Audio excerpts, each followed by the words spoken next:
Welcome back to the Crush the Rush podcast. Okay, this is a really timely and juicy episode, and I think it's going to completely change how you think about being found online. So here's the question I want you to sit with. Would you ask ChatGPT or Claude to recommend an expert in your space? Are you showing up or is it someone else?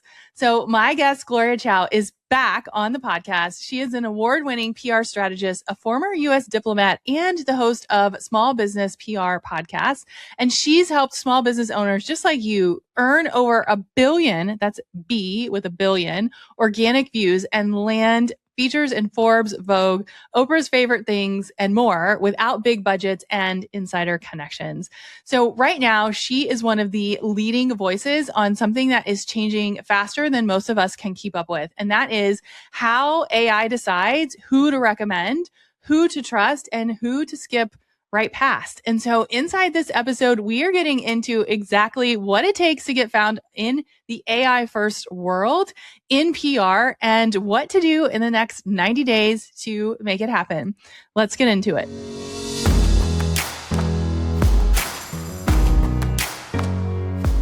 Hi, Gloria. I want to say welcome back to the Crush the Rush podcast. It's so fun when we get to have repeat guests, and I'm just so honored to have you here. I am so excited because I feel like at the time of recording this, we are going through like a crazy change in how people get discovered, how trust is formed. And I'm like so excited to get into it. Yes, I'm excited to get into it too. Before we get into it though, we always ask our guests, what does building a life first business mean to you right now? It means that, you know, as a daughter of immigrants, it's that scarcity mindset is real. And I've worked so hard to define my definition of enough because I feel like we're so surrounded by it not being enough. And so leaning into that enoughness, listening to my body, saying I did enough today because it's never going to be enough, but feeling that enoughness, that I'm worthy of taking trips or taking time off and doing whatever I want or saying no, right? That to me is like the definition of doing that healing work because I've been wired so differently growing up. Yeah, I love that. You have such a cool story. Okay, we were going to dive right in. So you are an expert in PR. We talk about PR a lot. You've been on the podcast talking about PR, but we're in this shift, right, with AI and how people are getting visible, how people are getting found. And so I just want to ask the question, like, how has AI flipped the world of PR and sort of where we are right now? Yeah. So there's so many ways I can encapsulate it, but I think if I were to leave people with one thought, it's this, is that people scroll to browse, but they ask AI to decide. And so it's simply not enough to be seen anymore. Like being seen is such a low bar now because everyone can have a personal brand. We hear about this all the time, the death of influencers, right? So being seen is no longer enough. What you want to do is be the brand or the person that is chosen. And so being chosen, being recommended by AI is really the flex right now because that's where customers buy. And we know from empirical data that AI referred traffic converts 4 times more than any other channel. So if you want to be where customers are, where they're ready to buy, where they're making that decision, then you want to be chosen and recommended by AI. So that's really the game right now. And so people are like, well, what about traditional SEO? Traditional SEO has changed so much, right? We know that Google's losing its traffic to AI. Even Google has AI answers. So traditional SEO is still there, but it's definitely not the way people make purchasing decisions anymore. And if you know that, you know, with Claude and Perplexity and ChatGPT, people are just going there for everyday needs and has integrated with Shopify, Amazon, PayPal, Walmart, and Etsy. And people are just going to shop in app. So my question to you is, how many sales are you losing by not being found on AI? And a lot of people don't know this, but AI, the LLMs, the large language models, are pulling from trust signals to decide the kind of trust score of your company or of your brand. And what is that made of? Well, the highest verification that you're a trustworthy brand is PR features, not the pay to play scams, but you being mentioned on a podcast, like me being on your podcast, right? Because there's show notes, there's long form metadata that then gets fed. It's you being quoted in a magazine. All of those things are the highest type of trust signals that will make AI recommend you. And so it's about consistency. You want to make sure you're constantly appearing and then giving the LLMs, the large language models, trust signals so that it can then want to recommend you. Yeah, I love this. So if you're listening and you're like, okay, I mean, I would say even 6 months ago, like we're talking about blogging, keywords, and sort of all the things. And it's like so different now. Like, what is something that you can do to really get those language models and ChatGPT and Claude Yeah. to recommend you from a PR perspective? Yeah, and blogging is going to stay, but it definitely has lost its power because everyone can write 60 blogs with ChatGPT, right? I always say Right. the best time to start blogging was 20 years ago. And so I feel like Mm-hmm. we're in this golden moment that has never happened in history where like, this is our next blogging. This is our next getting onto TikTok before it goes viral. And the Mm-hmm. best part about it is that you can't buy your way to the top of Claude. You can't buy your way to the top of ChatGPT. We know that Claude is not going to debut ads. We know ChatGPT will at some point, but it's still very nascent. It's very new. So it seems like this is our chance as small business owners to really compete with big brands because you have a shot Mm-hmm. just as much as the big brands if you know what to do, right? So we know that PR is 10 out of 10, the best thing that the LLMs pull from. And so your job as a founder, if you have limited hours of the day, because we don't have so many hours, is instead of blogging and doing the activities that don't get you a lot of visibility, like, social media, which we don't know how many people see our content, I think somewhere around 8 to 10%, focus on PR. I think the biggest myth that we've bought into from the billion-dollar PR agencies is that you need to know someone or you need to pay an agency to get featured. And that's really old school PR, right? Where they lock you into a 6-month retainer. But now with these free AI tools, you can research what the angles are. You can find out what editors are looking for. You can get the actual angle and position, and it will even help you write the pitch. And so it's never been easier for a scrappy small business owner who is not a PR pro to do the work of a PR agency because AI is doing that heavy lifting. Yeah, I love this. So walk me through your method for how you're using PR. And then I want to get into some details of like, we don't want it to sound AI, right? Like we want it to sound like us, but like what tools are you using to, like you just walked us through like how to get found, what people are looking for. What does that look like? Yeah. And it boggles my mind that no one's teaching this. And I think it's because I am not a PR insider. Like I've never worked a day in my life in any PR agency. So I'm not your typical PR gal. And so a lot of PR agencies are not sharing this because, they want to do things the old way. But what do you do for the first month with a PR agency? They're brainstorming, they're finding your angle. It's all about the angle.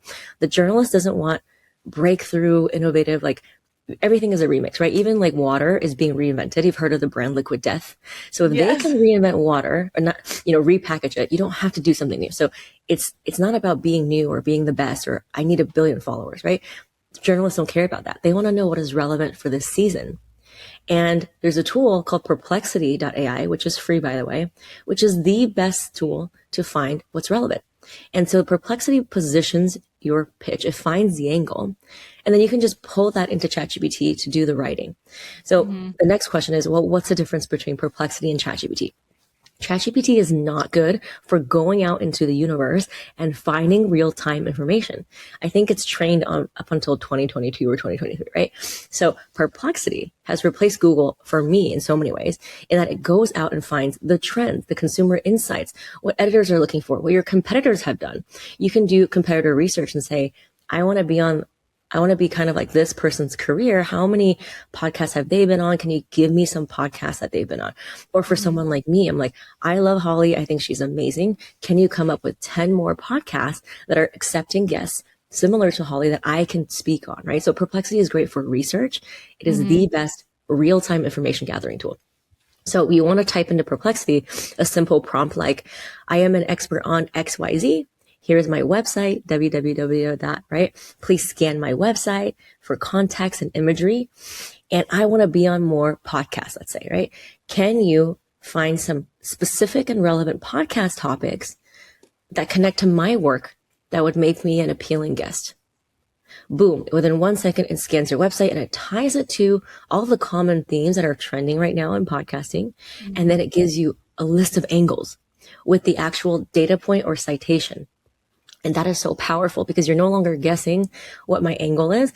Perplexity is doing the research for you to tell you what's most likely for you to get featured. And then you can say, okay, great. I like these angles. Can you put it in a comparison chart from most to least likely to get me featured in a podcast or an editorial? Editorial is like being in a Business Insider or something that is not a podcast, right? It's like text. And after it does that, it actually gives you the actual data or citation. So I'll give you an example. We work with a lot of speaking coaches, coaches, and one of them is a speaking coach for introverts. And she found a data point that actually tells people that introverts are better suited for certain C-level positions. And here's the reason why. And so in her pitch, she cited that data right out the gate. According to this study, 60% of introverts are better suited for these positions, right? You see how that's a more powerful pitch than I think introvert, like whatever it is that you think. It doesn't matter what you think, right? And you as a podcast host, you get pitches all the time and you rarely accept them because either they're coming from someone else. By the way, don't do that. Like podcast agencies, it doesn't impress us. Like when I have a podcast too, but the pitches that actually do matter are what I call the inner core of the onion pitches, because pitch writing is like a layer of an onion, right? You have the outer peel that's not very juicy, not very flavorful, very general. That's what most people do. They just give you the top layer of an onion, but I don't want to cook with the top layer of an onion. I want to peel with the layer with that really specific, narrow insight. And so as we do pitch writing, we want to just peel away a layer of an onion, and Perplexity helps us do that so well, so easily. I mean, I feel like if you're listening or if you're driving, you need to like pull over and go take notes and like rewind on everything you just shared, because it's so juicy and it really does help you stand out. And I can say, as someone who gets a lot of awful, horrible pitches, like when I see data or statistics, like that immediately grabs my attention, because I want our podcast episodes to stand out and I want them to be different than like what everyone else is saying. Let's talk about pitching for a little bit. When you're writing pitches, of course, like Claude and ChatGPT can write them. Any other things that you can share that like will help you stand out as you're sort of data mining and looking at different ways to sort of make yourself, stand out from the 10 other pitches that most people are getting? Yeah. Well, first of all, I will say that pitching as a founder is a very unnatural thing. We're really good at marketing ourselves. So don't get down on yourself if you're not like an excellent pitch writer, because like no one teaches this at school, right? And that's why PR agencies charge a lot. So that's okay. Definitely watch my free PR masterclass. I walk through exactly how to write a pitch in visual form. But basically, your pitch needs to have these two elements, which is specificity and relevance. And Perplexity helps you find the specific data point, the insight, and it also helps you find that angle. And so that's why Perplexity has replaced so much and has made it so accessible. And so using Perplexity, you can literally say, here's my area of expertise. What are the specific trends or topics that I can talk about for 2026, 2027, 28, 28, whatever that is, right? And then have it give you specific data points or citations that then help you boost that. So right now there's a lot of talk about like women's wellness, but women's wellness is still top layer of the onion. I want you to peel that away and say, well, what part of women's wellness? So right now there's a huge movement with perimenopause right now. That is all the rage, right? We see clinics popping up. So that's like the level of specificity. And then if you want to talk about perimenopause as a women's wellness coach, what are the actual data points? I think a lot of times we're like, well, we don't want to only talk about this, or I can help so many people. But that's really the opposite approach when you want to get featured. Because if you give a journalist or a podcast host something very general, like I want to talk about women's wellness, that's not really specific enough for me. It's kind of like, well, duh. So the thing that you do to maybe market yourself is actually the opposite thing that you do to get featured. So you just really need to just keep chipping away at it and come up with very specific things. I will give you a tip, which is if you do want to pitch for podcasts, because we do have a lot of product founders too who want to get into gift guides. But if you want to get into a podcast, you want to write your questions, like your pitch, like here are the questions I can answer on your podcast. Right? That's a really good way to make it easy for people like me and you who have our own podcast. And you want to start off with, the relevance. I always say, I have the CPR method, which is what I came to be known for. Put that into Perplexity. Google it, right? I have such a large body of work, and you can say, can you tell me about Gloria's CPR pitching method? And the method that I came up with from never working at an agency and cold calling is C stands for credibility, P stands for point of view, and R stands for relevance. And when you're pitching, you always want to start with R for relevance. So right out of the gate, as search volume for perimenopause increases 365%, you see how that is better relevance than, hi, my name is Gloria and I'm from Brooklyn, but I grew up in LA. Like, you really want to get into it. So that's what I mean. You start with the relevance, and then the point of view could be like data points about like tips or how can you be a solution? What are the insights? And then you just conclude with like credibility. I've been on other podcasts, I've spoken at so-and-so. So that's really kind of the nuts and bolts of it. That's such great advice. I feel like what I'm hearing for Perplexity is it really is a research tool, and then you're applying your like own human tactics to actually having the conversation, which I love. If you had, so I get this question a lot, like, I don't have time for visibility. I don't have time for PR. Like, it's too overwhelming. If you had like an hour or two a week, what would you suggest that we do? Yeah, I would say that people say that because they're so trained to do like the stuff that doesn't give them visibility, which is like, social media and stuff, which is not going to give you any SEO or AI visibility. So if you're thinking, Einstein says the definition of insanity is doing the same thing over and over and expecting a different result. So if you're listening to this, it's probably because what you're doing currently is not driving the results. And so let's try something different that actually gives you long form SEO, that gives you long-term searchability so that you can get and be recommended by AI. That is really where customers are making purchasing decisions. Mm-hmm. So if you're like, I want to make more sales, I would do this all day, every day, because there's no other activity that gets you exactly where the shopper is making that purchasing decision.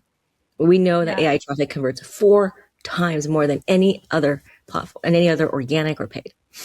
Yeah, that's wild. So it's just changing your mindset. And then also realizing that like this golden window of opportunity is not going to stay open. Like AI is picking winners and losers right now. And the press that you get now is going to fuel so that you can be the recommended brand for next season. Mm-hmm. But if you wait until, let's say, 6 months later, it's going to be so much harder to penetrate because other people have done that. So this is our like time. It's like getting onto Facebook when it just started or getting onto TikTok when it just started. Remember how easy it was for people to go viral? There are people still riding the waves of that virality now because they gotten at the right time. Mm-hmm. And so if you do believe that life is about timing, business is about timing, this is your opportunity. And so that this is what I mean. Try this for the next 6 months. Just try to see if you can get more podcasts, more blogs. And here's the thing. One PR hit is like 6 times exposure because you can then create social media, ads, newsletters, content with it. So I'd rather work smarter and not harder and get PR, right? And so how do you start to do this? So PR is really simple. It's writing a pitch and sending it to the right person. Perplexity has already solved that writing part, right? It tells you what to write, what the angles are. So then you're like, okay, great. Who do I send it to? And so Perplexity is not a database tool, right? It'll give you like some ideas, but you can start there. You can, for example, you can start and say, I want to get onto Gloria's small business PR podcast, or I want to pitch myself for Holly Haynes' podcast. Can you give me 6 or 7 other podcasts? And it'll give you that. But where I really see the results for our students is doing this at scale, right? If you have like a database for it. And obviously we have that in our program, but you can start by going and signing up for a thing called HARO, which stands for Help a Reporter Out, which gives you like hundreds of PR opportunities a day. Now they're not all going to be in your niche, right? A lot of them are like, I want to speak to a cardiologist, or I want to speak to a groomer. So you're going to have to do like some sifting through. You can also sign up for Substack. So Substack, there's a lot of writers and independent journalists who are on Substack who are literally telling their subscribers, here's what I'm working on for this magazine, or here's what I'm, so Substack also helps. Also on social media, if you are in, let's say, a certain industry, like follow that hashtag. And there's hashtags called journal request, where journalists are requesting people's expertise to interview them. So there are grassroots ways to do it. It will take some time, but a tool like Perplexity can help you narrow it down. Yeah, I love this. I don't know if you've done this, but I have Claude Cowork connected to my inbox, and every morning it like scans my inbox and summarizes like what's in it. And I subscribe to HARO, which they send. It's a great resource, but they send horrible emails. Like you have to take a minute to like go through them. But Claude Cowork is now summarizing those for me. So I like get a brief like every morning, and it's like, here are things to pay attention to. You should respond to this pitch. It's actually pretty good or whatever. And so I think I was like blown away. I didn't set out to do that, but like seeing like, oh, you should respond to this, or, oh, this is a great email. I feel like that would help like cipher through some of the random things that we're getting. That is so great. I mean, Cowork has like mine. Yes, I know. I'm like, I need like a full week to like just go through it. But if you get overwhelmed by emails like that, which I do, like I put them all in a folder and then I just have Cowork go through it, and then it'll be like, oh, you should pay attention to this one kind of thing. Okay. That's along those lines, I'm super curious, like, how are you using AI and how has it helped you the most? Like, what's something that you are doing like every day or that's helped you sort of scale your business? Yeah. It's funny because, we have different tools for different things. So all the 3 tools I use all day, every day is Claude. for marketing. So that's customer facing copy. Yep. ChatGPT, just kind of like, just for everyday small tasks, right? And then Perplexity. I do not use Claude to write journalist emails because it's got flowery emotional language and we don't really need that for journalists. We're more like cut and dry. So Claude for customer facing, Perplexity for research, and ChatGPT for pitch writing. The reason why I use ChatGPT for pitch writing is that it's just more plain language, whereas Claude's got these flowery emotional adjectives and journalists don't need that. Yeah. So I use all three every day. And Claude Cowork has changed the game for my business, just like you. If anyone is not on Claude Cowork, you need to get on it. It is just absolutely game changing. I've been teaching people in our program how to do it too. So for people who are not tech savvy like me, it has just changed the game. And Claude just launched Design on April 17th of this year. And that is wild, right? Like creating 300-page slide decks in a much more polished form. I've been able to do that because Canva, I really think Claude Design killed like Canva, really. Like I think I might cancel my subscription. Yeah, I haven't dug into that yet, but I'm like, wow, this is just next level. You know, all the things happening with AI, it's happening at such a rapid pace, which is why this conversation is so pertinent because it would really, AI shopping and recommendations will be the way people find you. And if you are not taking the steps to give the trust signal or some like a way for you to be chosen, you will be invisible to an entire generation of shoppers. Yeah. I love this. What would you say at the time of this recording? There's a lot of like celebrities that are talking about how they do or do not use AI or how they like believe or not believe in AI. What would you say if you're like nervous to use AI? You know, I think that it's very hard to put the onus on an individual small business to be like, well, you know, if you're ethical, you shouldn't use AI because do you use internet? Like, do you bank at a traditional bank, right? So yes. I think those type of comments are really judgy because it's like, it's not my job as a solo entrepreneur to fix the ethicalities of AI. However, if I can use tools that are free and fast that allows me to compete with big companies, then I'm going to do that all day. So I'm a person, I have a lot of values, right? Like I'm very outspoken about my values. That doesn't negate the fact that I'm still teaching people to use AI because it's making things so accessible because small businesses don't have the budgets or margins to hire entire teams. And so what AI has done, it has given small businesses the resources, the power, and the time back, just like big businesses. And so I will do that all day, every day, if it does make things more accessible for small business owners. Yeah, so good. I feel like we could talk about this topic all day long, but I just love your perspective on this. And through Antisocial School, we do talk a lot about getting featured in the press and ways to leverage your brand and your message without being on social. And I feel like this is such a logical next step to try and play around with. And the tools that you have given us are free. Anything else that you would want to share sort of around this topic that you feel like is important for our listeners? I think the one thing I want to leave with again is that AI doesn't like people. It's not like going and like thinking like, and so that's really great because I don't have a big following. And just like you, I'm like so tired of the social media game. I don't even want to do my hair at some point, right? So that's a good thing because meritocracy is back. So AI doesn't like people and AI is where people decide. And it feels like it's the universe leveling the score because for people who are not big on TikTok or people who don't have the loudest voices, you can absolutely just get press and then have AI recommend you all day, every day without having to be the most popular person. And so I really do like this because it's in a way, it's kind of like meritocracy is back. Journalists absolutely want to interview people from all walks of life. If they only interviewed like the big brands, it would be really boring. And so people are having a shop small movement. They want to learn from independent, like small businesses. So this is our time to shine.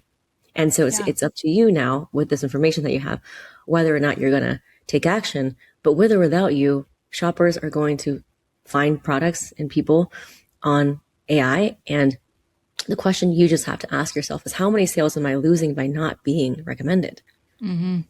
Yes, so good. If you want to learn more about Gloria and what she does, Gloria, share where people can connect and find you. Oh, you're so sweet. So I have a free masterclass that I actually screen share and show you how I prompt Perplexity. Yes. So you can, so you can see it in action with all the prompts, and you can go to gloriachoupr.com/masterclass. That's Gloria CHOU PR.com/masterclass. I'm also on Instagram. I'm very open. I talk a lot about my healing journey with my mom, all the things, not just PR. So you can DM me on Instagram. And if you DM me the word Holly, I will give you an additional resource that'll make this really seal it in for you. Yeah, so good. Gloria's Instagram stories are very fun and she does lots of cool trips, and I just love your background and your story so much. So thank you so much for sharing this like wealth of knowledge with us. We're so proud to have you back, and we'll put all of your information in the show notes. So thank you, Gloria. Thank you.